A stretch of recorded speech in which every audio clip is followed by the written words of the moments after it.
이렇게 우리 가운데 영광 받으실 주님을 찬양합니다. 주님 사랑합니다. 주님을 사랑합니다. 주님을 사랑합니다.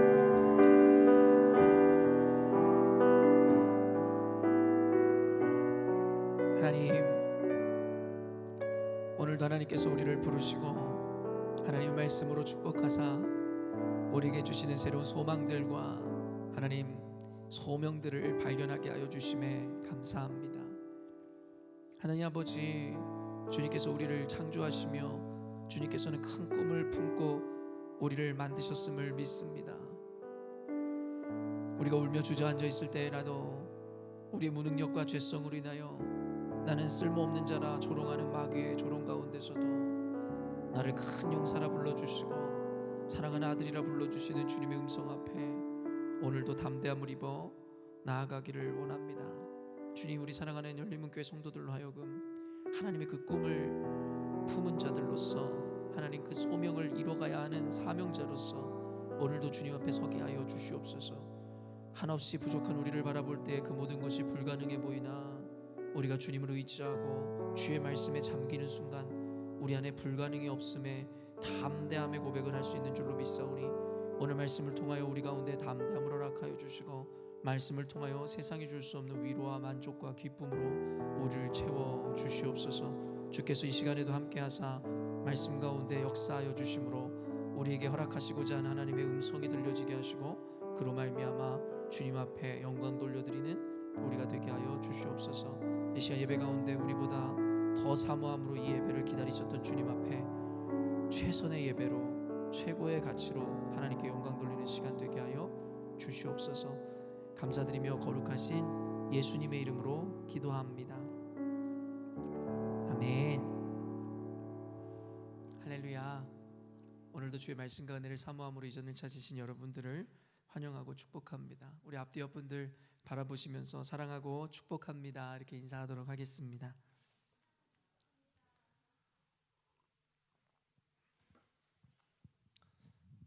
여러분도 다 아시겠지만 또 이 시드니에서도 지금 코로나 그 감염자가 발생되어서 또 리스트릭션이 이 발표가 되어서요. 그래서 이제는 뭐 가정에 뭐 5명 이상 5인 이상 모이는 것을 금지하는 것을 오늘부터 벌써 시행한다 이야기하였고, 또 교회 안에서도 또 마스크를 또 쓰고 예배를 드려야 된다고 또 리스트릭션이 내려와서요. 아마 뭐 오늘은 또 인지 못한 분들, 저도 사실 아까 문자를 보고 알았거든요. 그래서 갑작스럽게도 발표되기도 해서 아마도 인지 못한 분들도 계실 것인데 아마 이번 주일에는 어쨌든 저희가 어떤 광고나 어떤 또 마스크를 비치하든지 또 마스크를 쓰고 이렇게 예배를 드려야 할 것 같습니다. 그리고 제가 아까 다 꼼꼼히 읽어보진 않았는데 뭐 또 앉아서 이 찬양하시는 분들은 또 오디언스들은 노래를 금지한다라고, 찬양하는 걸 금지한다라고 하는데 뭐 그건 제가 어쨌든 금할 수는 없는 거니까 누가 물어보면 노래 안 했다고 잡아떼시기를 바라고요. 그래서 이런 몇 가지 지금 리스트릭션이 좀 내려와서요. 우리가 또다시 조금 불편한 어떤 상황 가운데로 좀 들어가야 될 것 같은데 저희 최선을 다해서 어쨌든 정부의 방침을 좀 따라하고요. 그리고 최대한 어떤 소셜 디스턴싱 지켜내므로 정부의 방침, 세상의 법도 우리가 잘 존중하고 따라갔으면 좋겠습니다. 아무튼 다소간의 불편함들이 있더라도 여러분들 이 시간들 잘 지혜롭게 견뎌내시고 이겨냈으면 좋겠습니다. 함께 말씀 보도록 하겠습니다. 주님께서 오늘 저와 여러분에게 주시는 말씀은 느헤미야서 2장 1절로 10절까지의 말씀입니다. 느헤미야서 2장 1절로 10절까지의 말씀입니다. 다 찾으신 줄로 알고요. 저와 여러분이 한 절씩 교독하여 읽도록 하겠습니다. 아닥사스다 왕 제20년 니산월에 왕 앞에 포도주가 있기로 내가 그 포도주를 왕에게 드렸는데 이전에는 내가 왕 앞에서 수심이 없었더니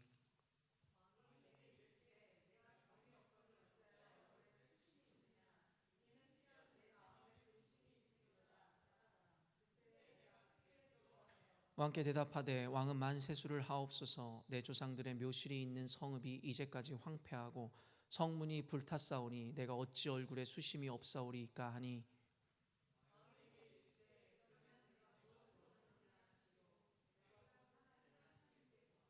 왕에게 아뢰되 왕이 만일 좋게 여기고 종이 왕의 목전에서 은혜를 얻었사오면 나를 유다 땅 나의 조상들의 묘실이 있는 성읍에 보내어 그 성을 건축하게 하옵소서 하였는데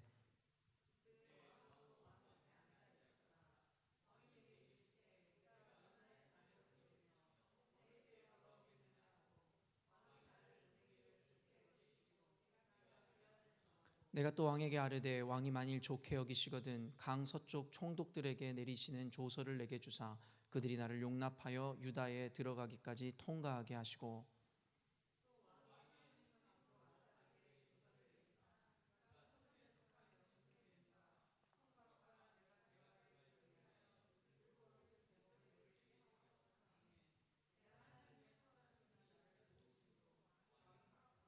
군대 장관과 마병을 보내어 나와 함께하게 하시기로 내가 강 서쪽에 있는 총독들에게 이르러 왕의 조서를 전하였더니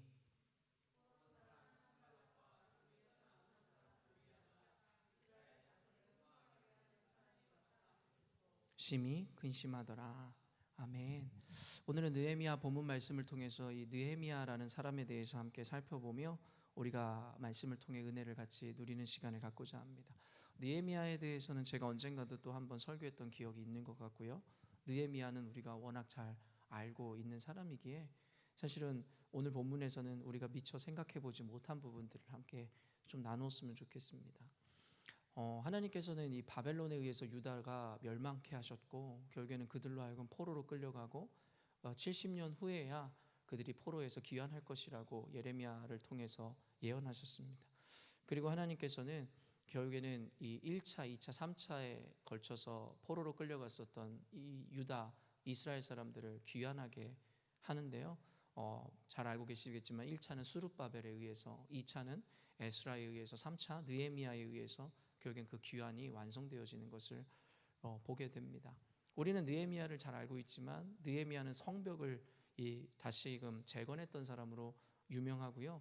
그리고 그 성벽을 재건한다라는 것은 하나의 정치, 어떠한 국가로서의 한 형태를 갖추게내는 것이기 때문에 당시에 굉장히 위험한 발언을 오늘 왕에게 하고 있다라는 것을 우리는 알 수 있었습니다.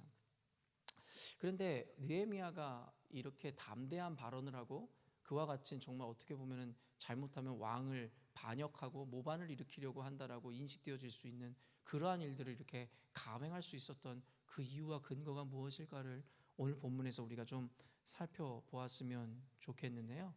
일단은 그러한 관점에서 우리가 오늘 말씀을 함께 살펴 읽어갈 것입니다. 1절 한번 읽어보도록 하겠습니다. 1절 말씀 시작.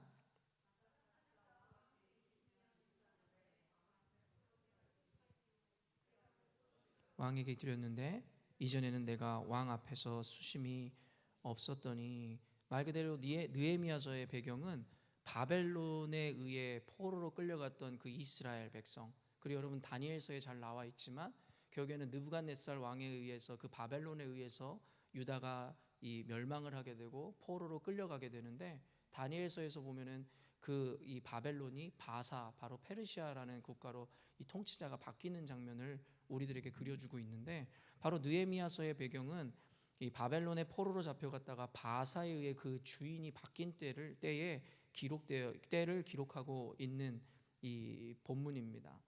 여러분, 아닥사스다 왕, 오늘 본문에 이름을 올린 이 아닥사스다 왕은 이 바사 왕, 페르시아의 왕 아하수에로의 셋째 아들입니다.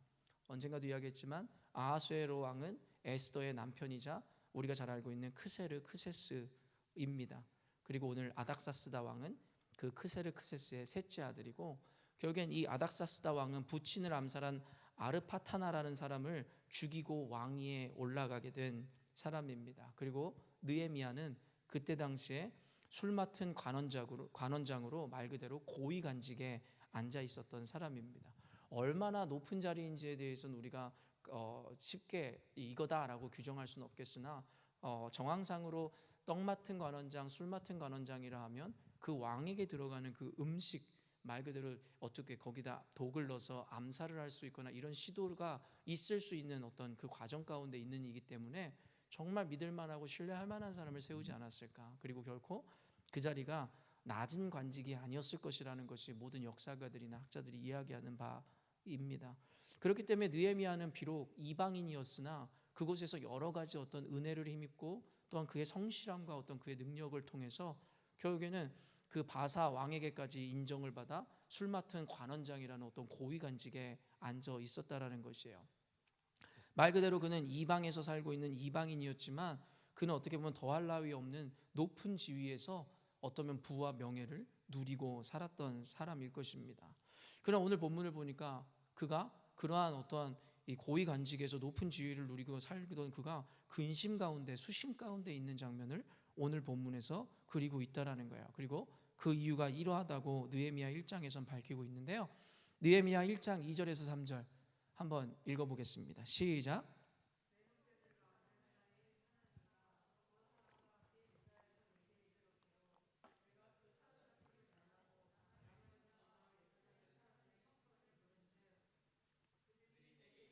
사로잡힘을 면하고 남아있는 자들이 그 지방 거기에서 큰 환난을 당하고 능욕을 받으며 예루살렘 성은 허물어지고 성문들은 불탔다 하는지라. 그 형제 중에 하나인 하나니가 결국엔 그에게 와서 지금 유다 남겨진 땅의 사람들의 그 비참함과 그들의 모욕 가운데 있음, 또한 예루살렘 성이 허물어지고 성이 불탔다라는 그 이야기들을 그에게 전해 주었다라는 것이에요. 느헤미야는 아까도 이야기했지만 고위 간직 가운데 비록 이방의 땅이었지만 거기서 이미 자리를 다 잡은 사람이었습니다. 더 이상 어떤 삶 가운데 문제가 있거나 불편함이 있었던 사람이 아니더라는 것이에요. 그런데 그가 들은 그 고향의 소식, 예루살렘의 소식을 통해서 갑자기 그가 근심과 수심에 빠져버리게 되고 그 이후에 보면 그가 그로 인해서 금식하고 울며 기도하기에 이르더라는 것입니다. 여러분, 이는 단순한 민족애가 아니었습니다. 단순히 동포애가 아니었다라는 거예요.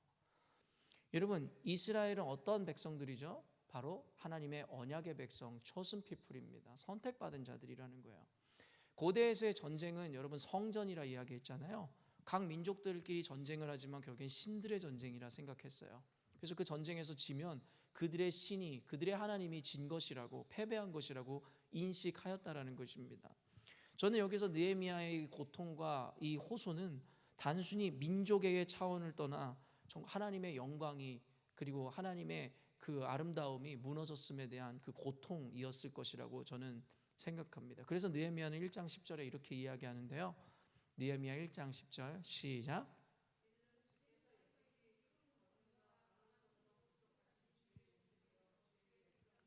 여기서 중요한 것은 주께서 일찍이 이 주의 큰 권능과 강한 손으로 구속하신 주의 종들이요 주의 백성들이, 여기서 중요한 것은 주님의 뜻대로 주님의 소유된 자들이라는 이야기의 그 고백들입니다. 그러니까 그들이 고통당하는 것은 결코 주님의 영광과 무관하지 않다라는 신앙관을 가지고 있었던 것이 바로 느헤미야였으며, 그 소식을 통해 고통받는 것은 단순히 동포의 차원을 넘어 신앙적인 그 어떤 것에서 오는 근심이고 수심이었음을 보게 된다라는 것이죠. 여기서 우리는 느헤미야의 이런 기본적인 그의 신앙관, 그런 삶의 습관들에 대해서도 집중할 수 있어야 됩니다. 말 그대로 이방 민족에 이미 그들의 민족은 패배하여 끌려갔고 여차여차해서 그곳에서 그는 부귀 영화를 누리며 살 수 있는 지위까지 오게 된 것이에요. 그러나 그는 그의 삶의 환경에 만족하거나 거기서 안주하지 않았다라는 거예요. 비록 자신의 인생은, 가족은 평안하지만 그럼에도 불구하고 그의 삶과 하나님과 분리시켜 살지 않았다라는 것입니다. 단순히 스스로가 누리는 어떤 이런 영화나 어떤 부로 말미암아 그렇다고 해서 하나님의 영광이 땅에 떨어지고 아파하는 그 순간을 결코 그는 지나갈 수 없었다라는 것입니다. 이 시대의 교회 가운데 원하시는 크리스찬들, 교회의 삶의 습관과 태도가 이와 같은 것이 아닐까 싶습니다. 단순히 나 개개인 하나가 잘 먹고 잘 산다고 하여 나는 무사 형통하고 내 인생은 그저 걱정 근심이 없습니다라고 이야기할 것이 아니라, 결국엔 대한민국의 민족들이, 대한민국의 교회가 무너지고 하나님의 진리가 무너지고 있는 이 세상 가운데 결국엔 우리가 그로 인해 아파할 수 있는 하나님의 마음을 품어야 된다는 것이에요. 언제까지 이기적으로 그저 내 인생만, 그리고 내 가족만 평안하면 그뿐이라 하는 그런 이기적인 신앙관을 가져서는 안 된다라고 성경에 이 느헤미야의 삶을 통해서 우리가 교훈받아야 한다라는 것입니다. 여러분 어떠십니까? 단순히 여러분의 인생의 어려움이나 관계적인 어려움으로 인해서 하나님 앞에 근심하고 수심함의 차원을 넘어 여러분의 인생과 그리고 여러분의 가족과 여러분의 관계들은 다 평안하지만 그럼에도 불구하고 이 땅 가운데 무너져가는 진리로 인해서, 이 땅 가운데 무너져가는 교회의 기준에 대해서, 질서에 대해서 여러분 같이 가슴 아파하고 계십니까? 그러지 못한다면 오늘 느헤미야서를 통해서, 느헤미야의 태도를 통해서 이야기하고 있듯이 결코 우리의 삶과 하나님의 영광과 여러분 무관하다 이야기하지 마시고 그것을 연결함으로 결국에는 나의 행복의 차원을 넘어 결국에는 하나님의 영광을 바라봄으로 우리가 신앙생활을 그리고 인생을 살아내야 할 것입니다. 그러므로 단순히 내 인생이 잘 나가고 못 나가고가 행복과 불행을 나누는 기준이 되는 것이 아니라 과연 내 삶이 하나님의 영광을 위한 삶인지 그렇지 못한지에 대해서 점검할 수도 있어야 한다는 것입니다. 2절 말씀 한번 보도록 하겠습니다. 읽습니다. 시작.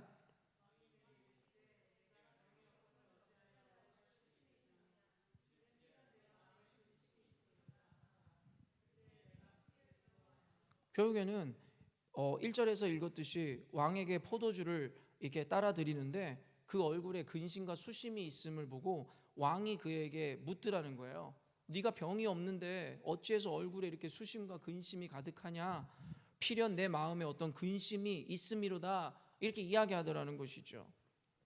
그런데 여기서 좀 재밌고 특이한 상황은 그때에 내가 크게 두려워하여, 결국에는 어때요? 느헤미야가 두려워하더라는 거예요. 왕이, 그냥 우리가 상식적으로 보면 왕이 근심 어린 우리 얼굴을 보면서 걱정하여 너 무슨 걱정 있니? 문제인이라고 물어보면 그냥 고마워하고 어떻게 감사하는 마음이 이렇게 마음 가운데 들어야 되는데, 느헤미야는 여러분 크게 두려워하더라는 거예요. 그냥 두려워하는데 보통 두려워하는 게 아니라 아주 두려워하더라는 거예요. 우리는 이것을 이해할 수 없을 텐데 당시 어떤 역사적 배경을 그리고 당시 상황을 이해하면 이해가 안 될 것도 없습니다. 첫째로 당시에는 슬픔 중에 있는 자가 왕국에 출입을 할 수가 없었습니다. 에스더서 4장 2절, 바로 이것이 바로 페르시아의 어떤 전통이잖아요.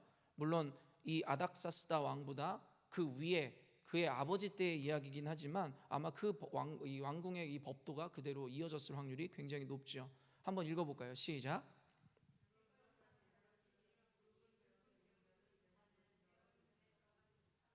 이것이 어떤 배경이냐면 모르드게가 결국에는 그의 백성들이 몰살당하게 됐다라는 그 소식들을 들으므로 베옷을 입고 울며 통곡하며 행진을 하다가 결국에 왕궁 대궐 문 앞까지 이르렀다라는 거예요. 그러면서 그들의 눈물과 호소를 들어달라는 것이죠. 그러나 그들이 베옷을 입었으므로 대궐 문에는 들어가지 못했다라는 것입니다.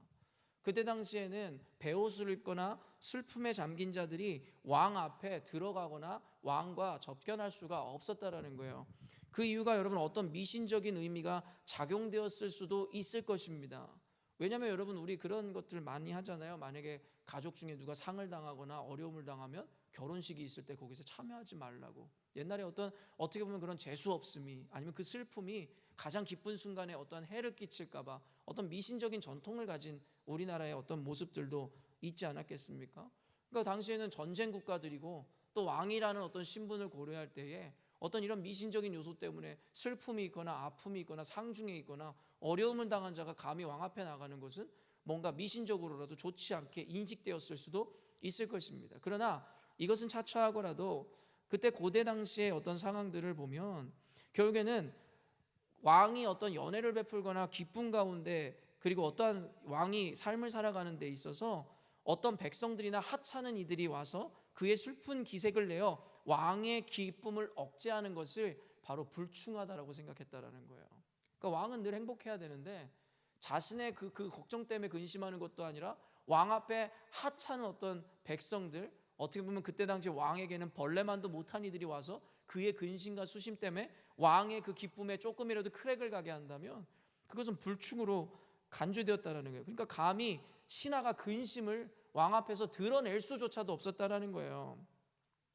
하나님 앞에서 저절로 우러나오는 어떤 기쁨과는 달리 당시에 왕 앞에 있었던 신하들은 자신의 개인이 처한 상황을 무시한 채 획일화된 기쁨을 강요받고 있었던 시대였다라는 거예요. 그러니까 아무리 걱정과 고통과 근심이 가족 가운데 있었어도 왕 앞에서는 인위적으로라도 기쁨을 표현했어야 하더라는 것이고, 이것이 바로 이 고대 왕권 하에서는 흔히 있었다라고 역사가들이 이야기하더라는 것입니다. 그리고 둘째로 당시 왕은 함부로 왕에게 말을 건네거나 주고받을 수 있는 그런 위치가 아니었다라는 거예요. 우리가 감히 대통령이든 누가 왔을 때 왕이랑 악수하면서 이런저런 농담도 하고 이야기하거나 그런 대상이 고대의 왕은 아니었다라는 거예요. 에스더 4장 11절인데요. 읽습니다. 시작. 왕의 각 지방 백성이 다 알거니와 남녀를 막론하고 부름을 받지 아니하고 안뜰에 들어가서 왕에게 나가면 오직 죽이는 법이요 왕이 그 자에게 금규를 내밀어야 살 것이라. 이제 내가 부름을 입어 왕에게 나가지 못한 지가 이미 30일이라 하라 하니라. 여러분, 여기서 우리는 진짜 절대적인 왕의 어떤 위치를 보게 된다라는 것이죠. 모르드게가 에스더에게 네가 가서 왕한테 좀 우리 동족의 이 어려움들에 대해서 토로하고 이야기하라 할 때에 에스더가 모르드게한테 한 이야기예요. 우리가 감히, 에스더가 어떤 사람이었어요? 왕후였다라면 왕의 아내였단 말이에요. 그럼에도 불구하고 왕이 부르지 않는데 그 자리에 가서 말을 건네는 것 자체가 죽을 법이었다라는 거예요. 그러니까 감히 누가 왕 앞에서 이야기 한마디 건넬 수 있겠냐라는 거예요. 왕이 말을 시키고 말을 시켰다 할지라도 거기서 말 한마디 잘못했다가는 목이 달아나는 것이 여러분 너무나도 일상적인 일이었다라는 거예요. 그러니까 왕 앞에 나간 지가 벌써 30일이 지났기 때문에 왕이 나에게는 지금 관심도 없는 것 같은데 내가 감히 먼저 가서 왕을 아련하기를 청하면 잘못하면 내 목이 달아나게 생겼다라고 에스더가 그 두려움을 모르드게에게 이야기하고 있다라는 것입니다. 왕후마저도 그 앞에 나서는 것이 두려워할 정도의 왕의 절대적인 위치를 이야기하고 있는 것이고 그와 말을 섞는 것 자체도 굉장히 두려운 일이었다라는 것이죠. 그렇기 때문에 하나님께서는 감히 어떻게 합니까? 느헤미야가 자신의 걱정과 근심에 대해서 그 아닥사스다 왕에게 말하기 이전에 왕이 먼저 그에게 말을 걸 수 있도록 은혜를 주셨다라는 거예요. 사실은 그래서 이러한 주석가의 주석이 있습니다. 왕의 흥을 최고조로 돋워야 할 술관원이라는 직책에 있으면서 도리어 연회장에서 슬픈 얼굴을 하고 다니는 것은 한편으로 생각하면 그것을 주최한 왕에 대한 도전으로 볼 수도 있었다. 그러니까 술 맡은 관원장이라고 하면 연회에서 그 기쁨의 흥을 돋아주기 위해서 왕에게 술을 따라주고 술을 전달해주는 역할인데 갑자기 거기서 죽상이 되어 있는 거예요. 왕은 술에 취해 기쁨을 갖고 있는데 갑자기 죽상이 되어서 근심하고 있는 신하의 모습은 왕에게 도전하는 것으로 그 기쁨을 나타내는 그 자리를 망치는 것으로 간주할 수 있었다라는 거예요.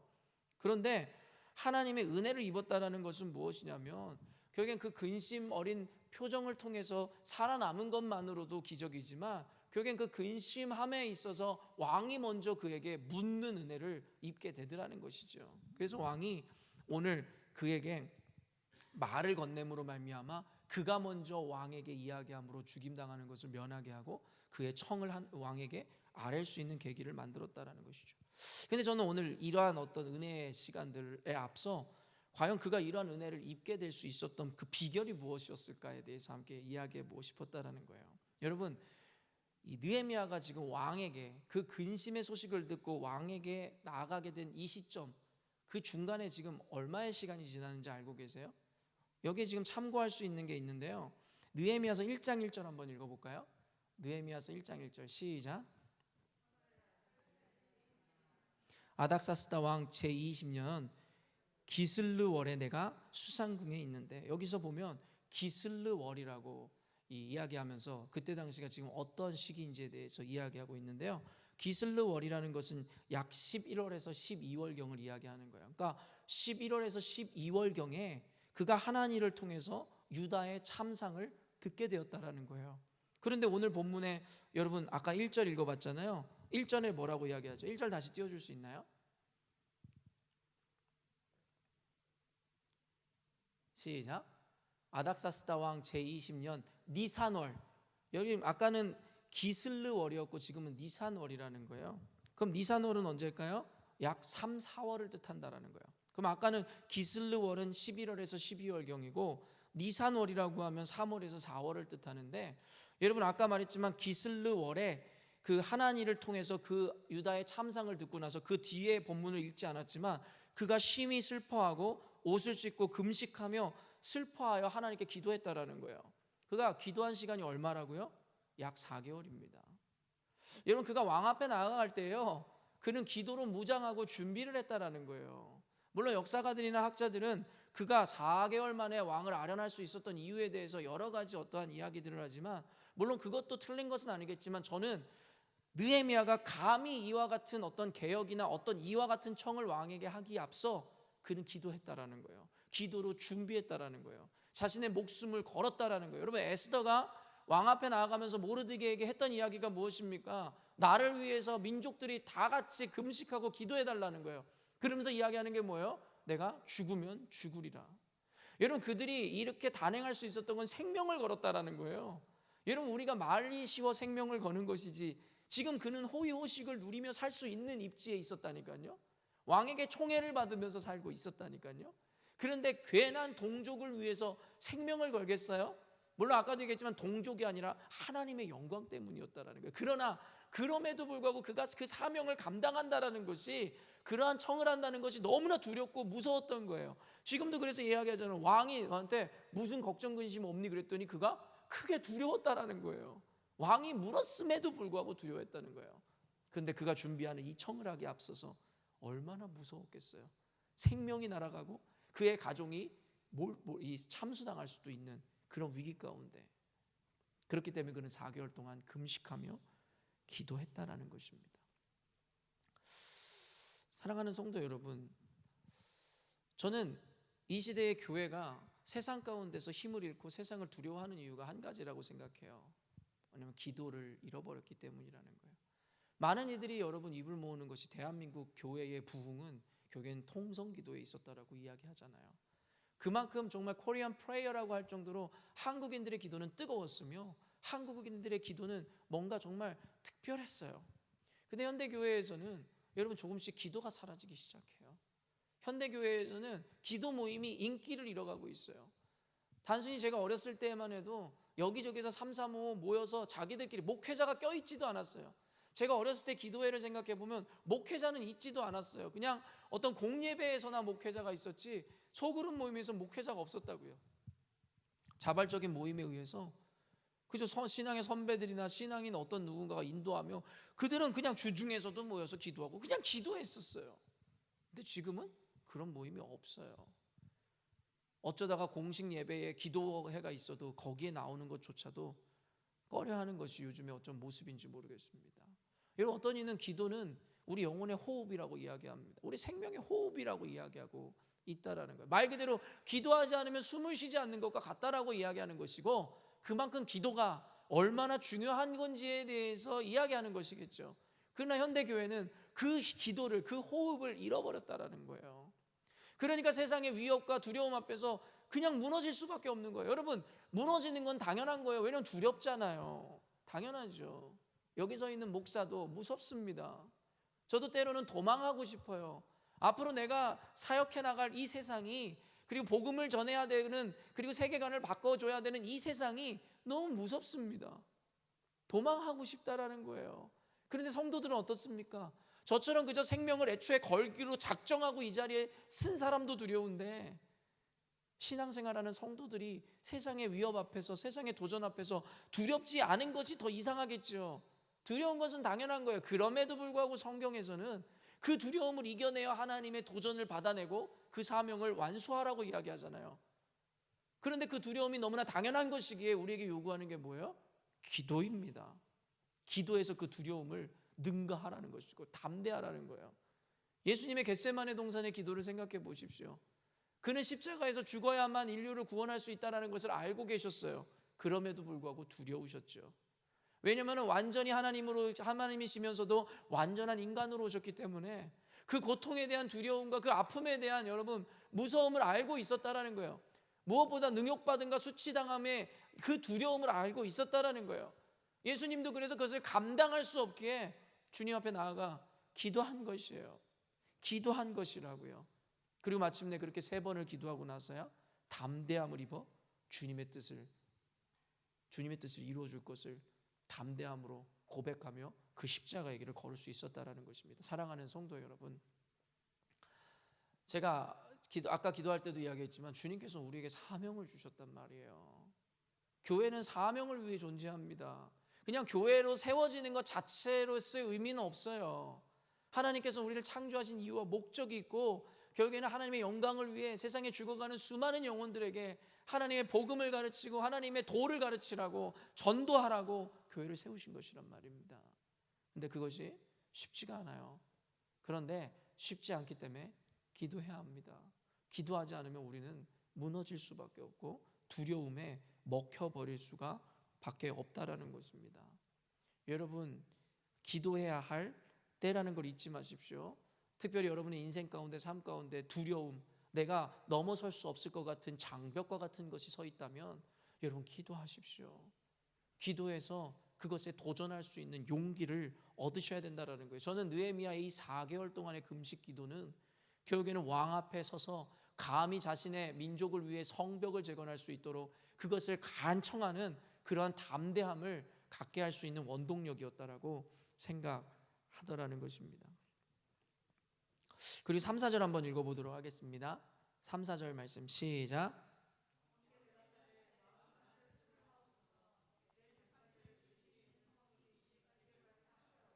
성문이 불탔사오니 내가 어찌 얼굴에 수심이 없사오리이까 하니 왕이 내게 이르시되 그러면 내가 무엇을 원하느냐 하시기로 내가 곧 하늘의 하나님께 묵도하고. 여러분, 여기에서 느헤미야가 기도의 사람이었다는 거 아시겠죠? 이제는 왕 앞에 두려워함으로 담대함으로 그럼에도 불구하고 나갔지만 결국에는 왕이 이제 묻는 거예요. 네 근심함의 이유가 무엇이냐. 그때 왕 앞에 담대하게 결국에는 그가 근심했었던 이유를 이야기하기에 앞서서 결국에는 이렇게 이야기하는 거예요. 하늘의 하나님께 묵도했다라는 거예요. 여기서는 묵도했다라고 좀 어려운 말을 썼지만 다른 성경의 버전에서는요 다 기도했다라고 표현하고 있다라는 거예요. 결국엔 하나님 앞에, 그 왕 앞에 그가 어떤 것을 청하고 이야기하기에 앞서 그는 또 하나님께 묻고 기도하더라는 것이에요. 기도함으로 담대함을 입어 왕 앞에 나갔을 뿐만 아니라 왕에게 무언가를 청하기에 앞서 그 지혜를 구하고 하나님께 기도했다라는 거예요. 자신의 뜻대로 이야기하는 것이 아니라 하나님의 뜻대로 말하고자 하는 그 의도가 여기에 그대로 드러나더라는 거예요. 여러분, 어떤 중요한 결정을 하거나, 아니 중요하지 않더라도 여러분의 삶에 어떤 일들을 진행하기 앞서 여러분 기도하십니까? 단순히 담대함을 얻고자 하는 차원을 넘어 그 일들이 지혜롭고 현명하고 하나님의 뜻에 부합된 일들로 진행되기 위해서 여러분 기도하시냐라는 거예요. 우리 한국 교회에 여러분 좋은 전통이 있잖아요. 예배당에 들어오면 늘 기도합니다. 누군가의 집에 들어가면 늘 기도합니다. 하루의 업무나 어떤 일을 시작하기 전에 늘 기도합니다. 큐티도 같은 맥락에서 이해돼야겠죠. 왜 기도합니까? 왜 큐티합니까? 오늘 하루를 살아갈 때에도, 하나님 이 교회에서 예배를 드릴 때에도, 누군가의 집에서 우리가 화평을 구할 때에도, 하루의 일과를 시작할 때 모든 것에 하나님 지혜를 주시고 하나님의 말씀으로 우리에게 허락해달라고. 그래서 내 뜻과 내 생각과 내 방식대로 살아가고 내 방식대로 교회를 섬기는 것이 아니라 하나님의 뜻대로 섬기길 원한다라는 우리 믿음의 표현 아니었냐라는 거예요. 근데 어떻습니까? 요즘 기도하지 않습니다. 삶의 시작을 주님께 드리지 않습니다. 주일이, 여러분, 안식일을 우리가 더 이상 섬기지 않고 주일을 섬기는 이유가 무엇입니까? 안식일은 한 주의 마지막이요 주일은 한 주의 시작입니다. 교회력에 의하면 그렇다라는 거예요. 저는 주일이 한 주의 시작임을 알리는 이유는 전 단순하다고 생각해요. 주일이라고 이야기하는 것은 일요일이 아니라 주일은 하나님의 날이라는 것을 선언하는 것이고, 한 주 중에 맨 앞에 주일이 있다는 것은 오늘의 하루뿐만 아니라 이 한 주가 모두 주님의 것임을 고백하는 것이라고 저는 생각합니다. 그래서 우리가 주일을 맨 앞에 두고 한 주를 하나님 앞에 올려드리며 보내는 것이라고 생각하더라는 것이죠.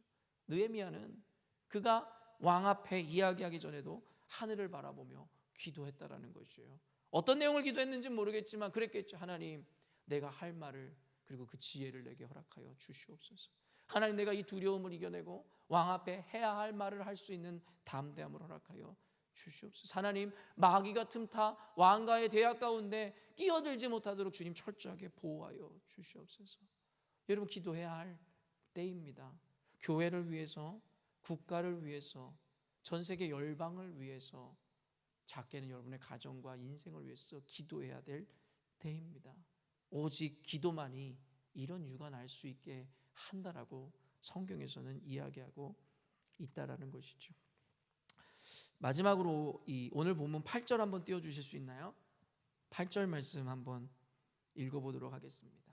시작.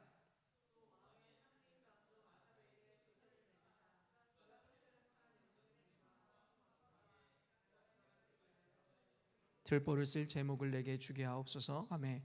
내 하나님의 선한 손이 나를 도우심으로 왕이 허락하고.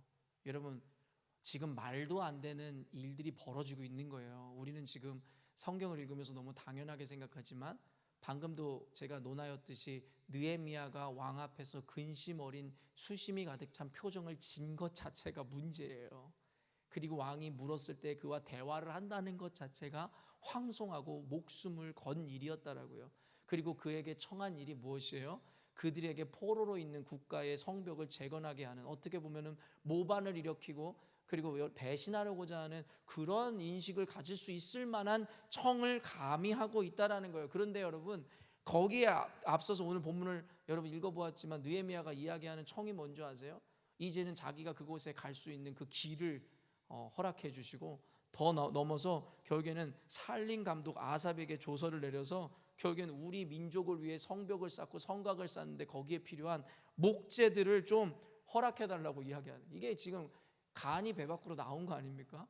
그것을 허락해 준 것만으로도 감지덕지고 고마워해야 될 판에 이제는 그것에서 우수한 목재라든가 쓸 제목을 자기에게 달라고 왕에게 지금 요구하고 있다라는 거예요. 여러분, 이거는 진짜 놀라운 일이에요. 상상도 못할 일이라고. 왕을 아련하는 것조차도 정말 목숨을 걸어야 되는 상황에 이제 왕한테 자기 성벽을 건축하는데 목재를 내달라고 이야기한다는 것 자체가 말이 됩니까? 그런데 어떤 일이 일어나요?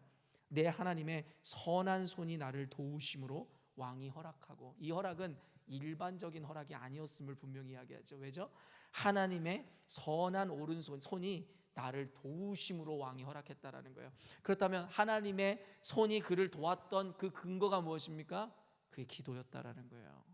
그가 하나님을 의뢰하고 기도할 때에 불가능해 보였던 그 일 가운데 하나님의 손이 그를 돕더라는 것입니다.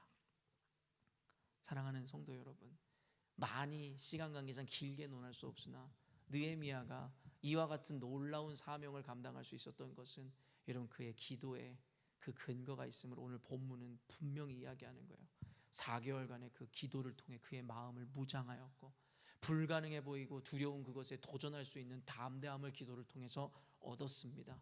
그리고 그 담대함을 얻어서 나아갈 때에 그 과정 가운데 하나님께 묵도하고 기도함으로 하나님 지혜롭게 이야기할 수 있는 능력을 달라고, 하나님의 선하신 뜻이 나를 인도해 달라고 하나님께 간구하였더라는 것이고, 그리고 마침내는 그 기도의 열매로 불가능한 일이 가능케 되어지는 일을 경험하게 되었다라는 것입니다. 사랑하는 성도 여러분, 내게 능력 주시는 자 안에서 내가 모든 것을 할 수 있다라는 그 고백을 여러분은 기억하실 것입니다. 내게 능력 주시는 자, 하나님의 능력을 우리의 삶 가운데로 가져오는 것에는 기도가 있음을 우리는 부인할 수 없습니다. 하나님께서는 당신이 영광 받으시기 위해서 기도라는 것을 우리에게 필수적으로 요청하고 계십니다. 하나님은 모든 것을 그냥 이루실 수 있지만 우리에게 꼭 기도하라 하십니다. 왠지 아십니까? 그 모든 것을 이뤄냈을 때에 그 공을 우리에게 돌리게 할까 두렵기 때문입니다. 하나님 앞에 철저하게 기도함으로 하나님 도와주십시오라고 했을 때, 주님이 도와줬을 때 그 일들에 대한 영광을 고스란히 주님이 받으실 수 있기 때문입니다. 그렇기 때문에 이곳에 앉아있는 여러분들 기도하시는 분들이라 저는 믿습니다. 그럼에도 불구하고 오늘 느헤미야서를 통해서 다시 한번 그 형식에 머무르는 기도가 있다면, 이제는 생명을 걸고 우리 인생에서 가장 중요한 길목에서뿐만 아니라 늘 일상에서 하나님을 의뢰하고 하나님을 묵도하고 기도함으로 말미암아 여러분 눈앞에 펼쳐지는 두려움과 불가능의 도전 앞에서 여러분 담대함을 취하시고, 또한 그 일들을 풀어내가는 과정 가운데 기도하심으로 지혜를 얻으시고, 그리고 그 지혜를 얻으심으로 살아감으로 말미암아 하나님이 도우시는 그 은혜들을 경험하시는 저와 여러분이 되셨으면 좋겠습니다. 여러분 꼭 기도의 용사로서 여러분에게 맡기신 하나님의 사명 또 삶 가운데 하나님의 능력으로 늘 승리하는 삶을 사셨으면 좋겠습니다. 아멘. 이 시간 기도하겠습니다.